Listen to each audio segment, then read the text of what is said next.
একজন বিজ্ঞানী এক মারাত্মক ভাইরাসের ওষুধ খুঁজতে গিয়ে এমন এক ভয়ানক বৃষ্টি তৈরি করেছিল যাতে ভিজলেই মানুষ ব্যথায় চিৎকার করতে করতে মারা যাচ্ছিল। মাত্র কয়েকদিনের মধ্যেই একের পর এক পুরো শহর মানচিত্র থেকে হারিয়ে যেতে লাগল। এটা সেই সময়ের কথা যখন এই বিপর্যয় শুরুই হয়নি। ডেনমার্কের এক বিশ্ববিদ্যালয়ে সিমন নামের এক মেয়ে পরীক্ষার জন্য তাড়াহুড়ো করে ক্লাসে যাচ্ছিল। হঠাৎ তার বাবা ফ্রেডরিক সেখানে এসে উপস্থিত হন এবং কিছু না বলেই সিমনকে গাড়িতে বসিয়ে নেন।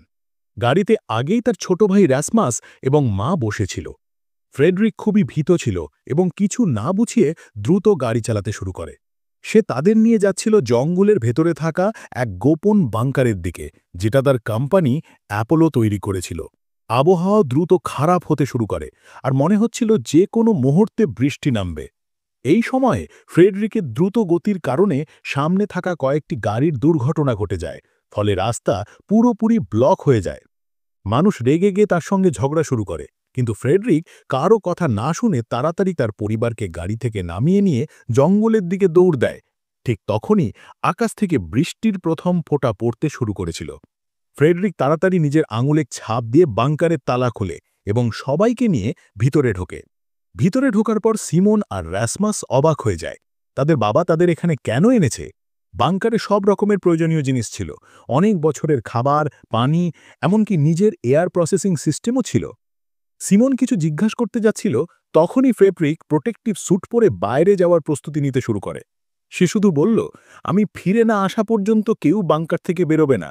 সিমন তাকে থামানোর চেষ্টা করে এবং সত্য জানতে চায়। তখন ফ্রেডরিক জানায় যে বাইরে পড়া বৃষ্টিতে এক মারাত্মক ভাইরাস ছড়িয়ে পড়েছে। যে কেউ তার সংস্পর্শে আসে, সে কয়েক সেকেন্ডের মধ্যেই যন্ত্রণায় ছটফট করে মারা যাচ্ছে। ফ্রেডরিকই একমাত্র মানুষ যে এর প্রতিষেধক বের করতে পারবে, তাই তাকে তাড়াতাড়ি কোম্পানির হেডকোয়ার্টারে যেতে হবে। যাওয়ার আগে সে সিমনকে বলে, র্যাসমাসের ভালোভাবে খেয়াল রেখো, কারণ ভবিষ্যতে ওই সবকিছু বদলাতে পারে। সিমন কিছুই বুঝতে পারছিল না, কিন্তু ফ্রেডরিক বাংকার ছেড়ে চলে গেল। কিছুক্ষণ পর সিমন তার ফোনে ইন্টারনেট খুলে খবর দেখে এবং হতভম্ব হয়ে যায়। চারপাশে শুধু মৃত্যু, ধ্বংস আর আতঙ্ক। মানুষ রাস্তায় পড়ে যাচ্ছে, চিৎকার করছে, বৃষ্টিতে কষ্টে ছটফট করে মারা যাচ্ছে। সিমন ভয়ে ভাইয়ের সঙ্গে কথা বলছিল। ঠিক তখনই তাদের মা বলে, আমরা এখন নিরাপদে আছি, কিন্তু যাই হোক বাইরে যাবে না। তারা কথা বলছিল, এমন সময় হঠাৎ বাংকারের দরজায় কেউ জোরে জোরে কড়া নাড়তে শুরু করে। র্যাসমাস ভাবে হয়তো বাবা ফিরে এসেছে। মা তাকে থামানোর চেষ্টা করে, কিন্তু সে না শুনে দরজা খুলে দেয়। দরজা খুলতেই বাইরে ভেজা এক লোক মাটিতে পড়ে যায়। তার গায়ের চামড়া পুড়ে যাচ্ছে। সে ছটফট করে র্যাসমাসকে টানতে চেষ্টা করে। মা তৎক্ষণাৎ র্যাসমাসকে টেনে ভিতরে নিয়ে নেয় আর নিজে সেই লোকটিকে ধাক্কা দিয়ে বৃষ্টিতে ফেলে দেয়। বৃষ্টিতে ভিজতেই সেও নিজে সংক্রমিত হয়ে কষ্ট পেতে শুরু করে। তবুও তার সবচেয়ে বড় চিন্তা ছিল সিমন আর র্যাসমাসের জন্য। সে বলে, একজন আরেকজনের যত্ন নিও। এরপর সিমন কেঁদে দরজা বন্ধ করে দেয় এবং বাবাকে কল করার চেষ্টা করে, কিন্তু সংযোগ হয় না। ভয় বেড়ে যায়, কিন্তু তখন সে বাবার কথা মনে করে, র্যাসমাসের সামনে স্বাভাবিক থাকার চেষ্টা করবে। এই কথাগুলো মনে করে সে নিজেকে শক্ত করে এবং বাংকারের সব সিস্টেম পরীক্ষা করতে থাকে। সে জানতে পারে তাদের শহরে আরও অনেক বাংকার আছে যেগুলো অ্যাপোলো কোম্পানি বানিয়েছিল। সিমন সেগুলোর সঙ্গে যোগাযোগ করার চেষ্টা করে, কিন্তু ব্যর্থ হয়। বাংকারে ঘুরতে ঘুরতে সে একটা রেডিও খুঁজে পায় এবং তাতে এক লোকের সঙ্গে যোগাযোগ হয় যে তার বাড়ির বেসমেন্টে লুকিয়েছিল। সে বলে, বাইরে পরিস্থিতি খুবই খারাপ এবং অনেক মানুষকে হাসপাতালে নিয়ে যাওয়া হচ্ছে। সিমন তাকে বাবার নাম্বার দেয় কল করতে, কিন্তু তাও সংযোগ হয় না। সে ভাবে হয়তো ফ্রেডরিকও মারা গেছে, কারণ বাইরে বেঁচে থাকা অসম্ভব। হঠাৎ শহরের বিদ্যুৎ চলে যায়, রেডিও সংযোগও কেটে যায়। এখন সে একাই ভাইয়ের যত্ন নিচ্ছে। এক সপ্তাহ পেরিয়ে যায়, কিন্তু ফ্রেডরিক ফিরে আসে না। সিমন সিদ্ধান্ত নেয় বাইরে যাবে। রাতে পিপিই স্যুট পরে সে বাংকারের গেট পর্যন্ত যায়, কিন্তু তখনই মায়ের মৃত্যুর দৃশ্য দেখতে পায় এবং ভয়ে ফিরে আসে। র্যাসমাসও চায় না সে বাইরে যাক। এইভাবে মাস কেটে যায়। সিমন ভাইয়ের যত্ন নেয়, বাংকারের সব সিস্টেম সম্পর্কে শেখে। তার মনে পড়ে যায় একবার র্যাসমাস অদ্ভুত এক ভাইরাসে আক্রান্ত হয়েছিল, যার প্রতিষেধক তার বাবাই তৈরি করেছিল। এখন তার সন্দেহ হয় হয়তো এই ভাইরাস ফ্রেডরিকই তৈরি করেছে। এইভাবে ৬ বছর কেটে যায়। ফ্রেডরিকের কোনো খবর নেই। র্যাসমাস এখন বড় হয়েছে। সে বাইরে খাবার খুঁজতে যেতে চায়, কারণ বাংকারে খাবার প্রায় শেষ। সিমন প্রথমে না করে, কিন্তু পরে ভাবে বাইরে পরিস্থিতি দেখা দরকার। রাতে র্যাসমাস ঘুমিয়ে পড়লে সে স্যুট পরে বাইরে বেরোয়। বাইরে এসে আবার মায়ের কঙ্কাল দেখে, কিন্তু এবার নিজেকে সামলে নেয়। চারপাশে গাড়ি নষ্ট হয়ে পড়ে আছে, গাছপালা ছেয়ে গেছে। সে একটি হাসপাতালে যায়, কিন্তু সেখানে সবকিছু ধ্বংস হয়ে গেছে। মানুষের লাশ পড়ে আছে চারদিকে। হঠাৎ এক নেকড়ে এসে পড়ে তার সামনে। ভয়ে সে এক ঘরে লুকায়। কিছুক্ষণ শান্ত হলে আবার বাইরে আসে এবং বাংকারে ফিরে যায়। সে র্যাসমসকে সব বলে। বাইরের অবস্থা আগের চেয়ে বেশি ভয়াবহ, তাদের অন্য বাংকারে যেতে হবে। র্যাসমস রাজি হয়। দুজনেই পরের দিন বেরোনোর প্রস্তুতি নেয়। কিন্তু রাতে কিছু অদ্ভুত হয়। বাংকারের অক্সিজেন দ্রুত কমে যায়। সিমন অজ্ঞান হয়ে পড়ে, কিন্তু র্যাসমস সময় মতো অ্যালার্ম শুনে তাকে উঠিয়ে ধরে বাইরে নিয়ে আসে। তারা দুজনেই এখন বাইরে, স্যুট ছাড়া। তবুও কিছু হয় না, মানে তারা এখন সংক্রমণ মুক্ত। ঠিক তখনই কিছু লোক তাদের বন্দুকের মুখে তুলে নেয়। এরা সেই লোক যারা আগে সিমনকে বাইরে দেখেছিল এবং তারপরে তাদের অক্সিজেন বন্ধ করে দিয়েছিল যাতে তারা মরে যায় এবং তারা বাংকারের রসন লুটতে পারে। তারা সিমন ও র্যাসমাসকে বন্দুকের মুখে একটি ঘরে আটকে রাখে। তাদের সাথে আরও দুইজন লোক ছিল। তারা দুজনকে ঘরে আটকে রেখে নিজেরা বাংকারের ভিতরে খাবার খুঁজতে শুরু করে। কিন্তু যেহেতু সিমন আর র্যাসমসের রেশন আগেই শেষ হয়ে গিয়েছিল, তারা কিছুই খুঁজে পায় না। এটা দেখে তাদের লিডার মার্টিন রেগে গিয়ে সিমন আর র্যাসমসকে বন্দি করে রেখে সেখান থেকে চলে যাওয়ার সিদ্ধান্ত নেয়। যদি তারা ভিতরেই আটকে থাকত তাহলে নিশ্চিতভাবে মারা যেত।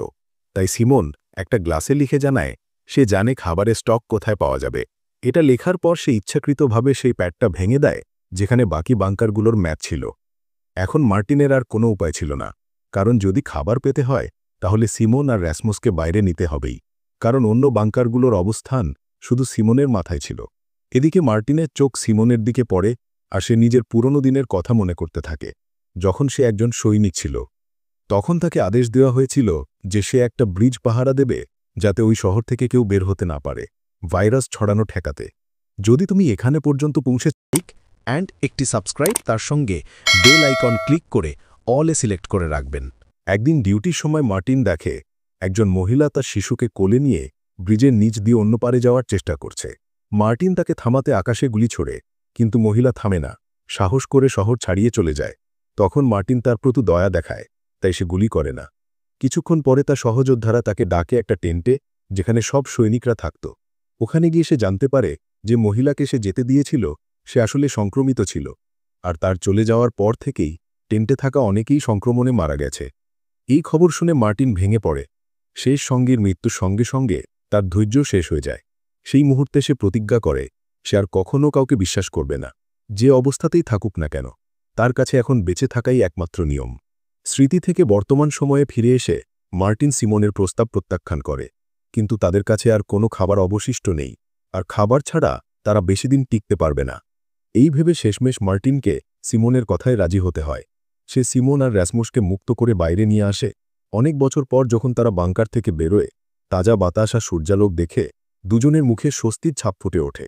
এতদিন পর বাইরের পৃথিবী দেখা তাদের কাছে এক প্রকার অলৌকিক অভিজ্ঞতা ছিল। কিছুক্ষণ পর তারা মার্টিন ও তার টিমের সঙ্গে কথা বলে জানতে পারে এখন পৃথিবীতে খাবার আর পানি। ওরা থার্মাল সেন্সর ড্রোন দিয়ে আশপাশে মানুষ খুঁজছিল যাতে ধরে মেরে ফেলতে পারে। এটা দেখে মার্টিন তৎক্ষণাৎ সবাইকে অ্যালুমিনিয়াম ফয়েল দিয়ে ঢেকে দেয় যাতে তাদের শরীরের তাপ ড্রোনে ধরা না পড়ে। কিন্তু কাছেই আরও দুজন সার্ভাইভার ছিল। তাদের মধ্যে এক মেয়ে দৌড়ে এসে সিমন আর বাকিদের সামনে পড়ে যায়। সিমন মেয়েটিকে সাহায্য করতে চায়, কিন্তু মার্টিন তাকে থামিয়ে দেয়। সে বলে অজানা কাউকে সাহায্য করা মানে পুরো টিমকে বিপদে ফেলা। কিন্তু ঠিক তখনই টিমের এক মেয়ে বিট সিমনের পক্ষ নেয়। দুজনে না ভেবে মেয়েটিকে বাঁচাতে দৌড়ে যায়। মেয়েটি পালাতে পালাতে নদীর ধারে পিছলে পড়ে যায় আর নিচে পড়ে যায়।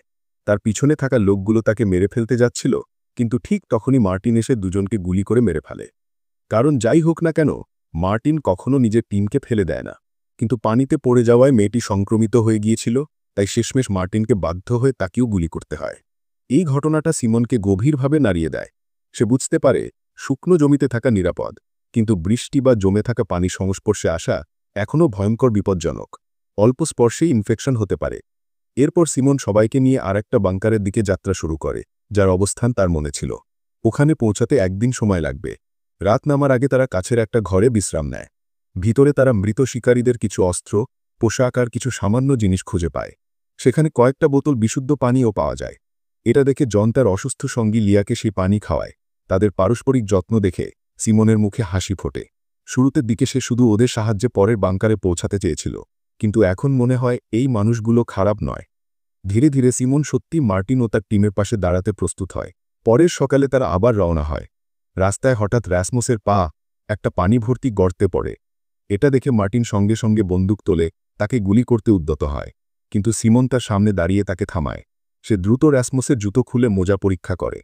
অবাক করা বিষয়, মোজা একদম শুকনো ছিল, মানে রাসমুসের জুতো জলরোধী ছিল, সে সংক্রমিত হয়নি। এটা দেখে মার্টিন স্বস্তি নিঃশ্বাস ফেলে আর বন্দুক নামিয়ে নেয়। তারপর সবাই আবার যাত্রা শুরু করে আর অবশেষে দ্বিতীয় বাংকারে পৌঁছায়। সেখানে সিমনের ফিঙ্গারপ্রিন্টে দরজা খুলে যায়। ভিতরের দৃশ্য দেখে সবাই আনন্দে ভরে ওঠে। ওখানে এত খাবার আর পানি ছিল যে তারা বছরের পর বছর বাঁচতে পারবে। সবাই আনন্দে খায় দেয়, কিন্তু সিমনের মনে এক ধরনের অশান্তি থাকে। সে মার্টিন ও তার টিমের উপর পুরোপুরি ভরসা করতে পারে না। যে কোনো সময় তারা তাকে মেরে ফেলতে পারে। যখন সে সরাসরি মার্টিনের সঙ্গে কথা বলে, মার্টিন বলে, তুমি গত 6 বছর ধরে বাংকারে ছিলে, তুমি বাইরের পৃথিবীর ভয়াবহ অবস্থা জানো না। আসলে মার্টিন একজন ভালো মানুষ ছিল, কিন্তু এমন সময় চলছিল যখন কাউকে বিশ্বাস করা সহজ ছিল না। সিমন তার সতর্কবার্তা উপেক্ষা করে বাংকারের ভিতরে যায়। সেখানে দেখে একটা ফোন চার্জ হচ্ছে, যার ওয়ালপেপারে তার আর রাসমুসের ছোটবেলার ছবি। এই ফোনটা আসলে তাদের বাবা ফ্রেডেরিকের ছিল, যিনি পুরনো বাংকার থেকেই নতুন বাংকারে এসেছিলেন কিছুদিনের জন্য। সিমন আর রাসমুস ফোনটা খুলে দেখে একটা ভিডিও, যেখানে ফ্রেডেরিক বলছে সে সুইডেনের হেডকোয়ার্টারে যাচ্ছে এই সংক্রমণের প্রতিষেধক বানাতে। এই ভিডিও দেখে সিমন ভাবে হয়তো তার বাবা এখনও বেঁচে আছেন, তাই সে সিদ্ধান্ত নেয় রাসমুসকে নিয়ে সুইডেনে সেই হেডকোয়ার্টারে যাবে। সেই বিষয়টা মার্টিনকে জানায় এবং আশা করে যে সে সাহায্য করবে, কিন্তু মার্টিন সরাসরি অস্বীকার করে। সে বলে, বাংকারে আমরা নিরাপদ আছি, কিন্তু সুইডেনে যেতে হলে শহরের ভিতর দিয়ে যেতে হবে, যেখানে অসংখ্য হান্টার লুকিয়ে আছে। তাছাড়া ভিডিওটা 6 বছর পুরনো, তাই হয়তো ফ্রেডেরিক এখন আর বেঁচে নেই। যদি সে প্রতিষেধক বানাতে পারত তাহলে এতদিনে খবর পাওয়া যেত, কিন্তু সিমন তার কথা শুনে না। সে কিছুদিনের খাবার নিয়ে রাসমুসকে নিয়ে বাংকার ছাড়ে। বিট, জন আর লিয়াও তার পিছু নেয়, কারণ তারা সত্যি সিমনকে সাহায্য করতে চায়। লিয়া জানত সিমনের কারণেই সে এতদূর বেঁচে এসেছে। আরও মজার বিষয়, আগে মার্টিন আর প্যাট্রিক নিজেরাও জন, লিয়া আর বিটকে মারার পরিকল্পনা করেছিল। তারা একে অপরকে চিনত না, কেবল একই গ্রুপে আটকে পড়েছিল। মার্টিন আর প্যাট্রিক তাদের লুট করার ইচ্ছা নিয়ে ধরে ফেলে, আর বিট নিজের জীবন বাঁচাতে তাদের এক গোপন স্থানের কথা বলে ফেলে। সেই জায়গায় তারা বহুদিন ধরে খাবার মজুত করে রেখেছিল। মার্টিন তখন তাদের 5 জনকে নিয়ে সেই জায়গায় যায়। সেখানে সবাই একসঙ্গে খাবার খায় আর সত্যিই তাদের একসাথে থাকতে ভালো লাগে।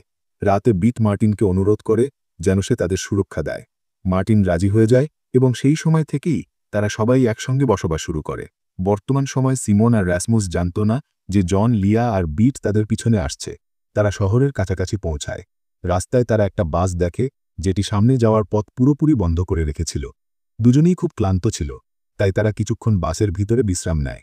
কিন্তু কিছুক্ষণ পর বাইরে কিছু মানুষের ছায়া দেখতে পায়। দুজনেই ভয়ে স্তব্ধ হয়ে যায়। তখনই জানা যায় ওরা আসলে বিট, জন আর লিয়া, যাদের দেখে সিমন খুব খুশি হয়। তারা বলে বাংকারে নিরাপদে থাকতে, কিন্তু 3 জনই সিদ্ধান্ত নেয় যে তারা সিমনের সঙ্গেই থাকবে। তারা কাছাকাছি একটা নিরাপদ জায়গায় পৌঁছায় এবং সেখানে বসে খাবার খেতে শুরু করে। কিন্তু ঠিক তখনই অনেকগুলো হান্টার সেখানে এসে পড়ে। তাদের দ্রুত সেখান থেকে পালাতে হয়। দৌড়াতে দৌড়াতে সিমন দল থেকে আলাদা হয়ে যায় এবং এক রাস্তায় একটা জালের পাশে এসে দাঁড়ায়, যেখানে অনেক নিখোঁজ মানুষের পোস্টার ঝুলছে। এটা দেখে সিমনের মন খুব খারাপ হয়ে যায়। জালের ওপার এসে দেখে একটা ছোট্ট বাচ্চা একা দাঁড়িয়ে আছে। আকাশে কালো মেঘ জমেছে, শীঘ্রই বৃষ্টি নামতে চলেছে। এখন প্রশ্ন হলো, ওরা কি বৃষ্টি নামার আগে কোনো নিরাপদ জায়গায় পৌঁছাতে পারবে? এবং এরপর তাদের ভাগ্যে কি আছে জানতে হলে লাইক আর সাবস্ক্রাইব অবশ্যই করুন। মিলব পরের ভিডিওতে।